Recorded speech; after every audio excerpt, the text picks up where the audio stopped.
Good morning, everyone.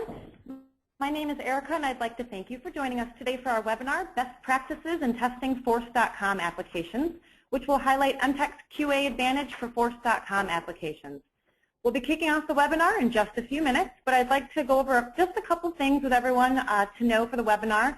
We'll be muting all participants today, but you'll notice on the right-hand navigation there's a chat question feature.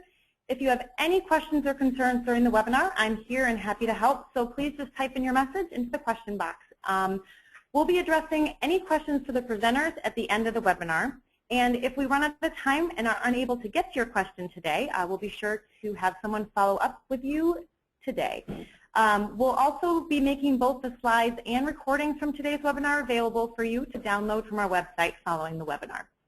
One more thing I wanted to note, if you're planning on attending Dreamforce next month in San Francisco, which is November 18th to the 21st, Emtec will be there and we're hosting a happy hour. So stay tuned for some details on how you can get a ticket at the end of the webinar.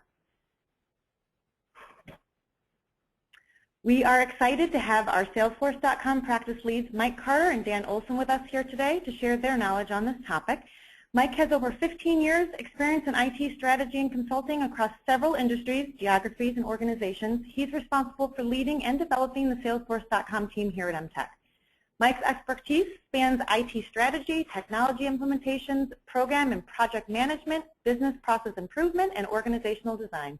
And prior to joining Emtec, Mike was responsible for delivery and sales of professional services and engagements in the East and Central regions for Salesforce.com. Mike has implemented over Salesforce.com for over 40 clients. Dan Olson's singular focus here at Emtec is excellence in delivery, and he manages the delivery of Salesforce.com projects for our clients in the Michigan region. In addition to his 15-year history developing and managing technology in the automotive sector, Dan has spent the last 9 years working specifically in the field of customer relationship management, including time with Model Metrics, now owned by Salesforce.com. Dan is an expert with the Force.com platform, including Sales Cloud, Service Cloud, Chatter, and system integrations. We're excited to have both Dan and Mike here with us today. And with that, I'll turn it over to you, Mike. Great, thanks, Erica. As Erica mentioned, this is Mike Carter. I'm going to lead us through kind of the strategic piece of the webinar, and then Dan is going to go into a more detailed example of the functionality that we're discussing. Real quick, high level on Emtec itself. We're just one of the many practices within Emtec. We're a much larger systems integrator than just a Salesforce shop. We've got offices all around the world. We've got clients also all around the world. We have an Oracle practice, a Microsoft practice, and a Salesforce practice at a high level. For more information on Emtec, you can address our website at www.emtecinc.com. Okay, so this is what we're going to cover today in terms of the agenda. We're going to do a quick review of the need for test automation, talk about some best practices, and then jump right into the demo, followed up by questions and answers. So first of all, kind of why is there a need for increased automation in the testing realm? There's kind of a push and a pull involved here. The scope of projects is becoming more complex. There are more integrations with Salesforce.com than ever before. The platform itself is developing to have additional functionality. Companies are leveraging the platform to code applications beyond just your core Service Cloud and Sales Cloud functionality. That in conjunction with the typical QA efforts on projects, as most of you probably know, when you're doing your project plans, you'll allocate somewhere in the 25% to 35% of your time on a project to testing, and then as the project kind of advances through its normal iterations and you start to add new functionality or run into roadblocks, that effort will get kind of pinched down at the end to be in actuality more like 10, 15, 20% of your effort allocated to testing will actually be expended at testing. So that those kind of pushes and pulls are creating a need for automation. And what we'll show you next is some pieces around the landscape for Force.com. So as I've mentioned before, the test cycles are getting bigger for the bigger applications.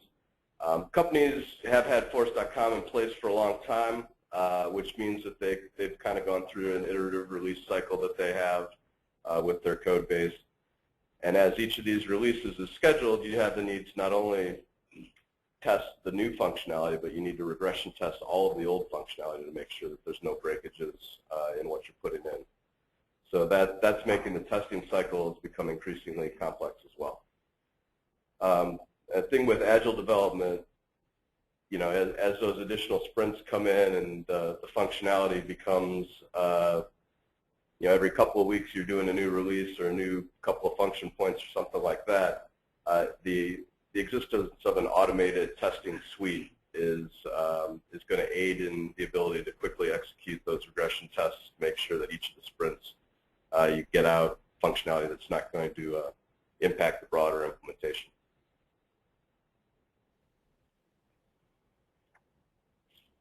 So what does all that mean? You know, basically all of those challenges put together is really a call to action for automating testing. Many clients still have, you know, manual testing cycles. They have test scripts written in Excel. They have people pounding in cases, testing functionality in their dev or UAT environments. What we're proposing here today is to create a tool set or use a tool set that that will speed all that process up. So what would a tool set look like if we looked at some of the best practices in testing? The first thing would be to make it agnostic. So regardless of whether it's Salesforce.com or Oracle or Siebel or Microsoft CRM, have a tool set that can work across different platforms.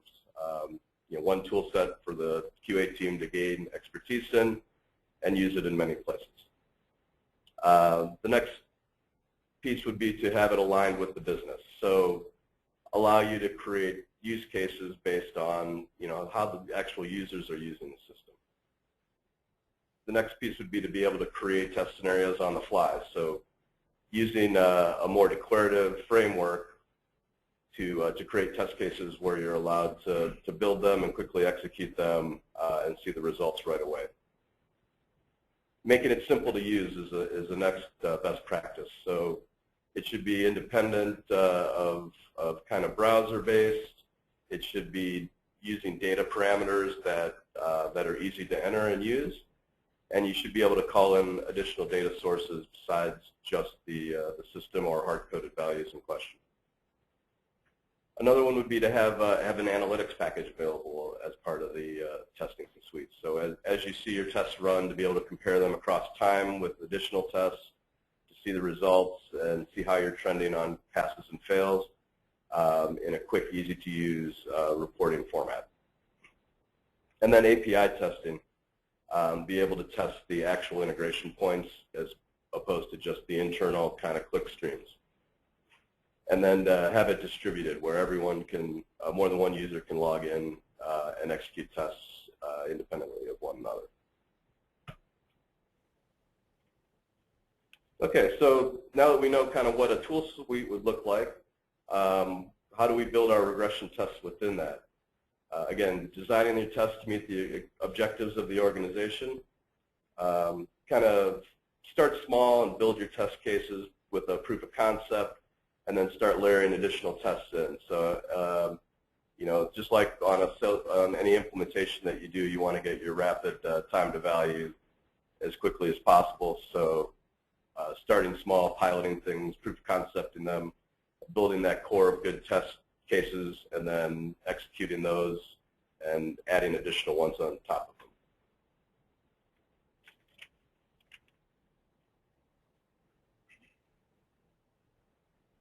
And given that we're talking about Force.com testing today specifically, here's some additional considerations around Salesforce that most of you are probably aware of. Code coverage is kind of a unique Salesforce concept. The 75% hurdle that you have to move stuff between environments. You know, a lot of people leave that kind of to the end of the development cycle. We're going to show you some functionality today that will help speed that process up dramatically. Testing against the cloud environment is another thing that we need to be aware of with Salesforce. So how does this interact with the Salesforce APIs and firewall considerations? Testing within the Salesforce governor limit constraints is another thing to keep aware of. And then testing Salesforce to external applications. So, you know, the cloud-to-cloud concept, calling a third-party application that you don't have any control over. For example, if you call for an address validation, you might call the U.S. Postal Service to check a zip code in the city.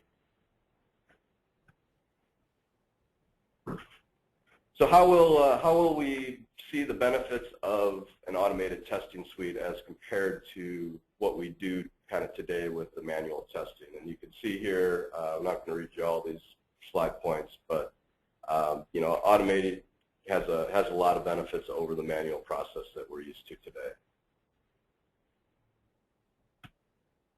Okay, and with that, I'd like to hand over to Dan, who's going to show you kind of an application that we use internally, and then show you how we test it using the tool set that we have. Thank you, Mike and Erica. I am Dan Olson. I'm responsible for the delivery of Salesforce implementation projects for Emtec, and I get to do manage a lot of projects where there's custom development, so I see the need for testing growing. So far we've been looking at a PowerPoint, which is a typical webinar. My job is to add an element of danger and show something that maybe we can break on the fly and give everybody a thrill. So let me kill the PowerPoint. Let me go to something we all know what it looks like, Salesforce. So as Mike said, we use Salesforce internally at Emtec, you know, the whole eat your own dog food concept, and we manage all of our projects through a tool we built for ourselves called Project Wave.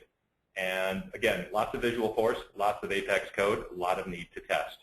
And just to kind of scroll through, this is just one of the many screens, but just to give a flavor for kind of what we're doing. If anybody out there works for or delivers projects, some of this stuff will resonate with you. When does it start? When does it end? This is an active project. Some of the metrics around it. And then who's working on it.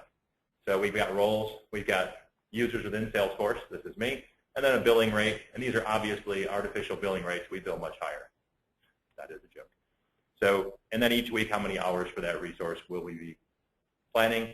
And then breaking it down daily. So there's a lot of kind of math going on in the back end for what do we plan, what are the actuals, a lot of coding here. So just to give you a bit of a flavor for what we're looking at testing. And again, we developed that. So let's look at what that kind of looks like to test. And Emtec has developed an automated test framework that we call eStaff. And it embodies a lot of the concepts that Mike just reviewed.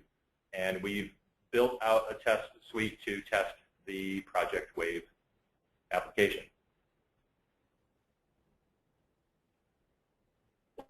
So web-based, we wrote this on an open source kind of platform. There's nothing proprietary here. We customize it per project. I'm looking at the home page. There's a little bit of a splash screen going on. And it allows full regression testing.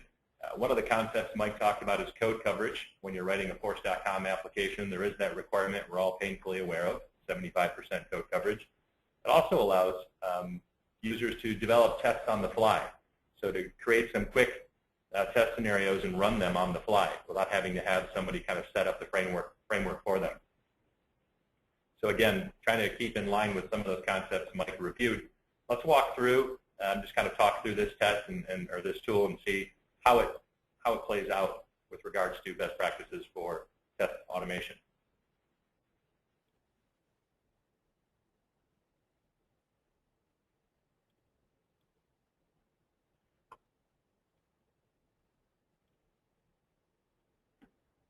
Oh, I need to log into this. All right, here's our element of danger.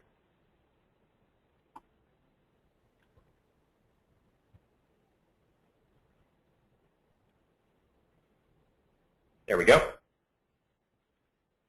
So just to give a quick idea, and we're not going to run these tests, but you can set up tests and categorize them to run regression tests, smoke tests, other types of tests. The first thing the tool is going to ask us for is some environment variables, which we'll leave these set. Obviously, you can go with different kinds of environments, different browsers. This is all very configurable. We'll jump next. And here's some test cases we put together. And you can see we've kind of categorized them here. Test suite, if I click that, you can see we've got some individual tests called smoke testing. And you can kind of see what they do. Or regression testing. And a test can be reused in many different categories. So you write it once and you can include it in different categories and run the entire host of tests within the category. I'm not going to do that yet, but just wanted to kind of show what that looks like. I think the most important thing, if someone was to drop off right now, it's the concept of code coverage. So I want to hit that first. So we'll come back to this. But let's go look at how you can quickly use an automated test suite to inject code coverage into your Force.com applications. I'm going to click here under the development piece. I'm going to expand, and let's go create a new test method. I'll give it a really creative name, Demo Test Method 1. Save that off.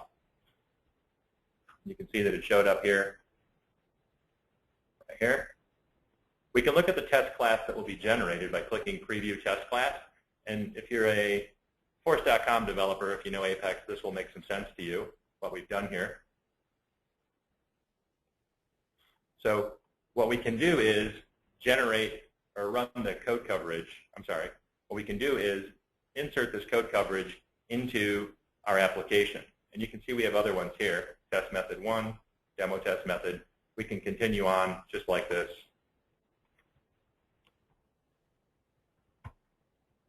Demo Test Method 2. And it shows up here. Again, we can preview the test class. I'm going to get rid of some of these setup items right now. Just preview the test class. So that's some pretty basic testing. Let's go ahead and add that coverage now. So what we've done with this eStaff tool is we built in some functionality to let us kind of do its work behind the scenes. So when I click Add Coverage, I'm going to switch over to a window that will kind of show it what's happening behind the scenes. Otherwise, it's kind of boring to watch. So let me click that. This would be a boring status bar. But we've kind of wired it up to hopefully make this webinar a little more entertaining. So as the eStaff test framework is injecting the code coverage, we'll see this automated. It's going to fire up Salesforce, log in with those environment variables that we set earlier, and you can kind of watch it do its thing.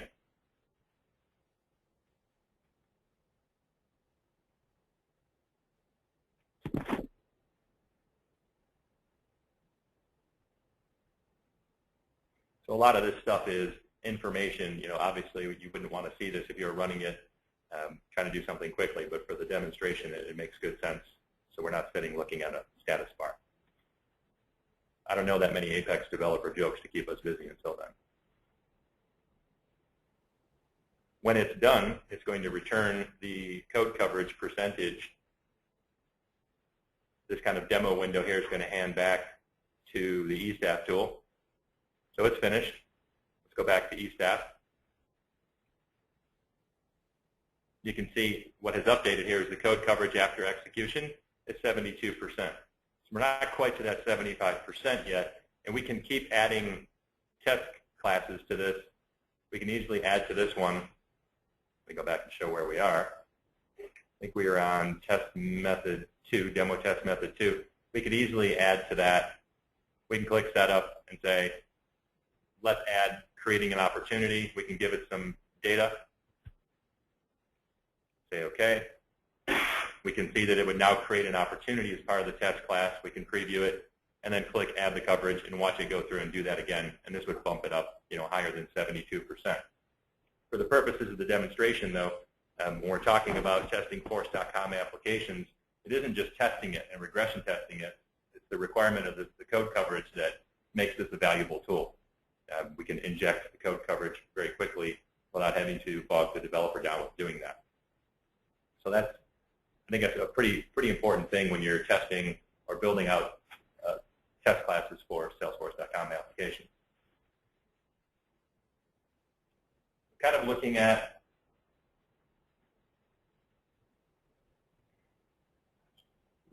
going back to the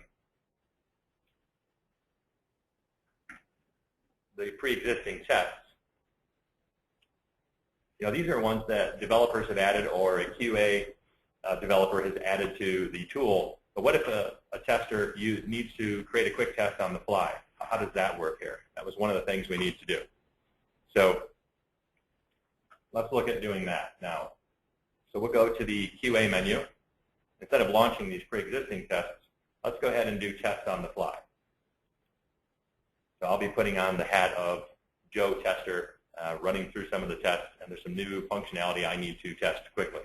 So we can look at the different test scenarios that exist right now. We can create a new one, or we can augment one of these. But let's go ahead and create a new one. Joe Test Scenario. There we go. What does this look like? So what do we want to do? Let's create an account. So let's say the user is on the account page. I don't have the account page here. We'll go with opportunity then. What do we want it to do? We want this little test scenario to create an opportunity. With what data? So we can put in what we want to do here. And what results do we want? Just verify whether or not the opportunity is created. We can preview that. So what's it going to do? It's going to create an opportunity with these variables. Let's go ahead and save this thing off. Let's generate the test cases. We've saved the scenario. Now let's generate the test case. And what we now have in front of us is a way to categorize, to take that test case we just created, Joe Test Scenario, and to put him in the different categories that we saw. So right now you can see it's not really, doesn't belong to any category. This is the reusability component Mike was talking about, to build it once and use it in multiple places. So if I click the map button, we can now say, well, which category do we want this to belong to? Regression testing, fine. By object, we could put it in the opportunity testing category and save it off. And you can now see Joe Test Scenario belongs to the regression testing category and the opportunity category, and we can see all the other tests that we've got going on. So let's go back to those pre-existing tests. I want to do a quick time check here. How are we doing on time? All right. I want to show where that test shows up. So again, it presents the environment variables. I'll skip past that. Let's go find the regression test category, and you can see Joe Test Scenarios in there now because we just created it. So we could run that one test. I click that and say launch. It's going to take a bit to, we can show that kind of visual demonstration of the software going through, firing up Salesforce, creating it. I think everybody's probably seen that and knows what that would look like, creating a Salesforce record. So in the interest of time here for the webinar, I won't do that right now, but hopefully we've given the idea of modular testing, really quick ways to do regression testing as well. So let's look at what some of the results might look like. So if I go to QA, and when we're done running one of these tests, we're always brought to the test results. So this is the other piece Mike mentioned was the analysis, the ability to look at the tests, compare them, and see how we've improved or not improved over each run, especially if we're talking regression testing. So if we pick one of these runs that we did, and we ran a handful of these a few days ago to kind of prep for this. So if I click on one of the test runs, we can kind of see what happened here, which tests were run. So we're showing the failed and the passed tests for this category. We can show the tests that were skipped. You don't have to run them all. We skipped a handful of these. And we can see here 5 passed and 2 failed. And we can kind of dig into the results and see why they failed perhaps. And we can also see up here the percentage, the success rate, the number of assertions, and how long this thing took to run all these tests. I think everybody's done Force.com projects where you're manually testing, and Mike kind of alluded to it. It's like the brute force method. You quickly run through test cases. You are trying to run through them, documenting it in Excel, making sure it works, pass, fail, what were the conditions. But as soon as functionality is added and you're under the gun, that kind of rigor goes away, and we're just testing the new stuff. And then you've broken kind of one of the golden rules of QA. You need to run all the regression testing to make sure you didn't break something that was already working. So this kind of a testing tool allows one to do that. So again, we can look at kind of the right down to very low level detail of what was going on as the test was running, and kind of analyze what was happening there. Let's look at some different reports as well. So I'm going to select, I don't know, a handful of these here. There's a handful. And we can chart some of the data, some of the results data, to see how that looked. So I click on charts. We've got a handful of charts built already that we can kind of look at the test failures by category for this application that we're testing right now for the Wave 6 Project Wave app. So here's the categories, right? Smoke and regression. We've got the percentage executed for each one of those, and we've got the test runs here across the x-axis. You can see the number that failed and what's the executed percentage. And we can kind of walk through that.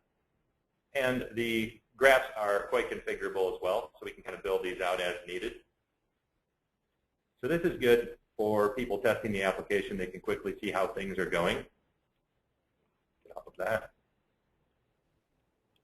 And that was by clicking on charts. We can also download an XML file of the results if we want to analyze it further. We can send the results, that XML file, out in an email.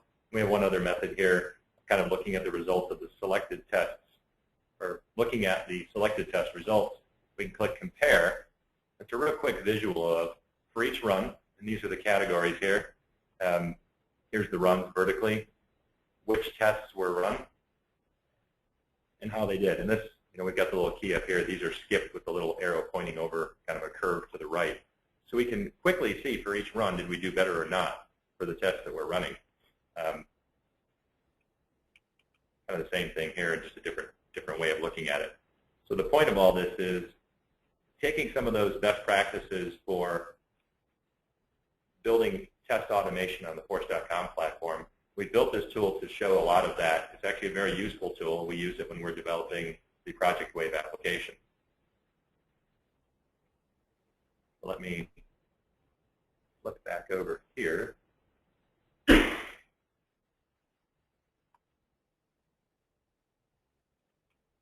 me fire up the presentation again. We just did that.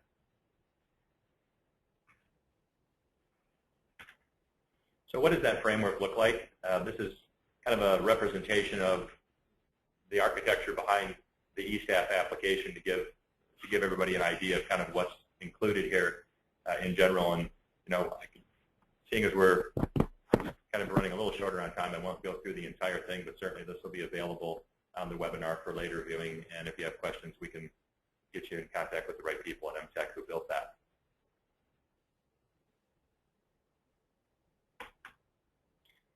This slide just shows, for that kind of a testing tool, that framework, what sorts of people are involved in doing that. So you've got a test framework team.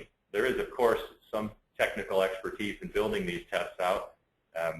The tool that we developed will work for any platform. It isn't just Salesforce specific. So you have specific teams here, people who automate and build the test cases, and the QA team who are going to run the tests, and then, of course, your developers out there.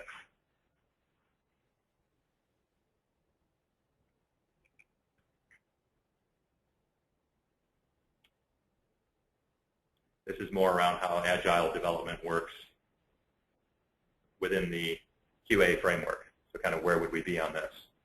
So the test and analysis here is kind of where we're talking about, just walking through. So obviously waterfall has been very popular for a long time. Agile is becoming more popular and putting that pressure on the developers and consequently on the testing and QA folks. So this kind of shows that life cycle going on. Okay, so with that, I'd like to turn it over to Erica to kind of wrap up today, and then we'll see if we have any questions that came in, and hopefully I can answer those.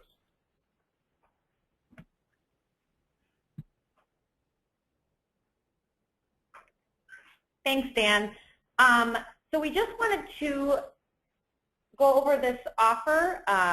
So if you actually see the last slide, the inception phase, we'd like to help get you started with that. So we're offering a complimentary automation readiness assessment to everyone that has attended the webinar today. And we'll help identify ways to improve the quality of your Force.com application. So if you're interested in signing up for this complimentary assessment, just contact me at erica.archer@emtecinc.com. You can also call me at 312-216-4911, and we will get that set up for you. We're actually going to get to questions just in a second. I also wanted to go over our happy hour at Dreamforce. All the details are on this slide. We're going to be having a happy hour at Annabelle's Bar and Bistro. It's conveniently located actually just a few steps away from the Scone Center, so it's a great location. It'll be from 6 to 9. If you would like a ticket, please, you can request a ticket through me. Same contact information as I just went over. It's erica.archer@emtecinc.com. And now I'll open it up to questions. And thank you, everybody, for joining us today.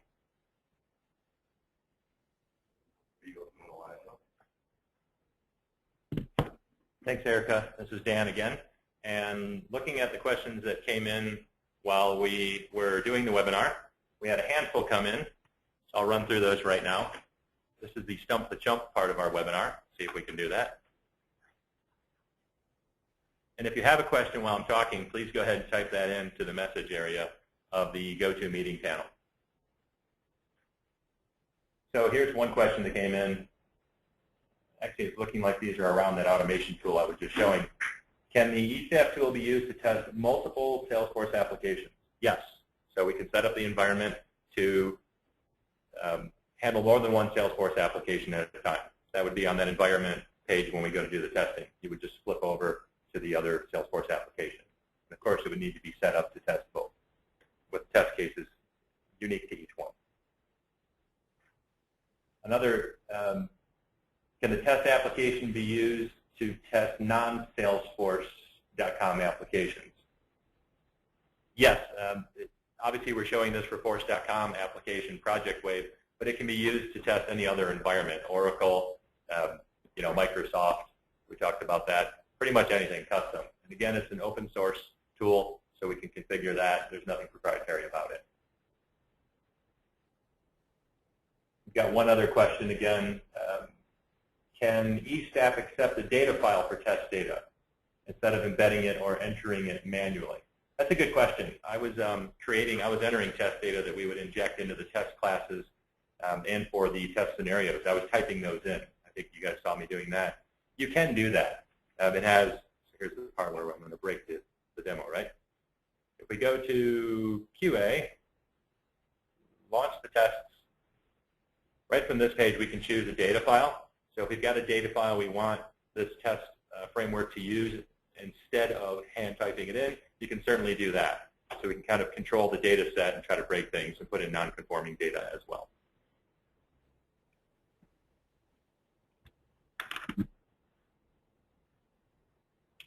Another question that came in is this a software in the marketplace or software as a service-based testing? It's currently not generally available. We're still working on it. So it's not available in the marketplace yet. However, that is the intent for this software. So if we have further interest in that, certainly reach out and contact us, and we can talk through that as well. Yeah, we use this on our internal projects with our guys as part of our project team when we need to. But it is still under development right now. Yep. Thanks, Mike. And the second question that just popped in while I was reading the others, can a client buy test software or use it as software as a service? And I think we just answered that same question. So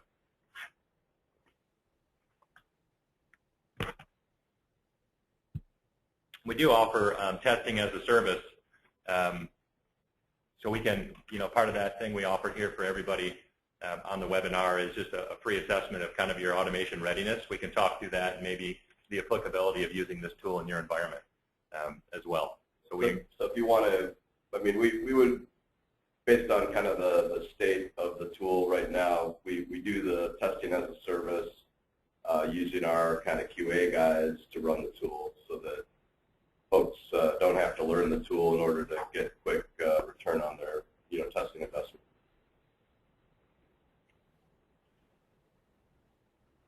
Okay, thank you for the questions, everybody. I don't see any further questions coming in, so at this point we can end the webinar. Really appreciate everybody registering and attending the webinar today. I hope you found it informative, and if you need to contact us, go to the Emtec website and find this webinar, and you can look through it again and reach out to us. We'd be glad to talk with you. Thanks again. Everybody have a great day.